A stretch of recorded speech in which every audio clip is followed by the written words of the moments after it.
Hello viewers, আমার YouTube চ্যানেলে আপনাদের সকলের স্বাগত জানিয়ে শুরু করছি আজকের ভিডিও। আজকে আরেকটি নতুন ড্রয়িং নিয়ে আপনাদের সামনে প্রেজেন্ট হয়েছি। এটা একটি স্ট্রবেরি ড্রয়িং, খুব ইজি একটি ড্রয়িং যেন বাচ্চারা সহজে করতে পারে। তো আমি বড় মতো নর্মাল পেন্সিল দিয়ে আগে ড্র করে নিয়েছি, তারপর মার্কার দিয়ে ফাইনাল ড্র করেছি।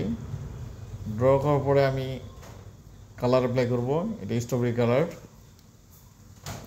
আপনারা লাল বা ক্রিমসন নামে একটা কালার আছে, সেটা ইউজ করতে পারেন। আমার ড্র প্রায় শেষ। এখন আমি কালার অ্যাপ্লাই করব। পাতাগুলি সবুজ দিচ্ছি, এরপর পাতা সবুজ হয়ে গেছে। এরপর আমি লাল রং ইউজ করব স্ট্রবেরিতে। ঠিক আমি একটি তুলির সাহায্যে কালার অ্যাপ্লাই করি। এখন আমি লাল রং অ্যাপ্লাই করতেছি। ঠিক সেমভাবে আপনাদের বাচ্চাদেরকে দেখাবেন যে কীভাবে আমি ড্র করতেছি, যেন বাচ্চারা সহজেই ড্র করতে পারে। আপনারা কী কী ড্রয়িং দেখতে চান অবশ্যই আমাকে জানাবেন। আমি ওই ড্রয়িংগুলো আপনাদের উপহার দেওয়ার চেষ্টা করব। আমি আমার ড্রয়িং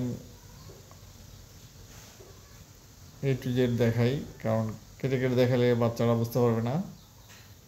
শুরু থেকে শেষ পর্যন্ত দেখাই, আর আপনারা কেটে কেটে দেখলে আপনারা বুঝতে পারবেন না যে কোথা থেকে কী হলো। অবশ্যই ভিডিওটি যদি ভালো লাগে শেষ পর্যন্ত দেখবেন, না ভালো লাগলে ডিসলাইক করে দিবেন, আর ভালো লাগলে লাইক এবং সাবস্ক্রাইব করে দিবেন। আপনাদের একটি সাবস্ক্রাইব আমাকে অনেক দূর এগিয়ে নিয়ে যাবে ইনশাল্লাহ। তো আমার কালার অ্যাপ্লাই শেষ। আমি এখন হোয়াইট জেল পেন্সিল দিয়ে একটু ডার্ক করে নিচ্ছি এক সাইডে, যেহেতু এটা রাউন্ড শেপ করতে হবে। লালের মধ্যে একটু কালো দিয়ে একটু এক সাইডে ডার্ক করে দিলাম, যেন এটি গোলাকার বোঝায়। এরপরে আমি হোয়াইট জেল পেন্সিল ইউজ করব।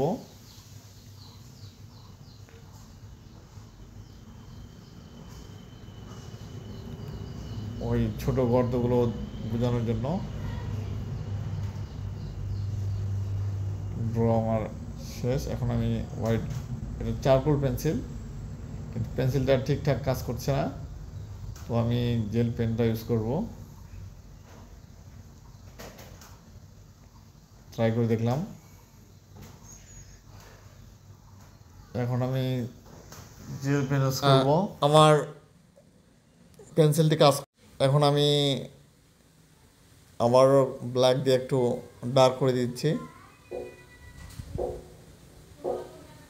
যেন ড্রয়িংটি ঠিকঠাক ভালো দেখা যায়। ফাইনাল ড্র করে দিলাম আউটলাইন। এরপর জেল পেন নিয়ে এটা আমি শ্যাডো দিলাম নিচে। পেন্সিল দিয়ে শ্যাডোটা দিলাম, একটু হাত দিয়ে ব্যালেন্স করে দিলাম।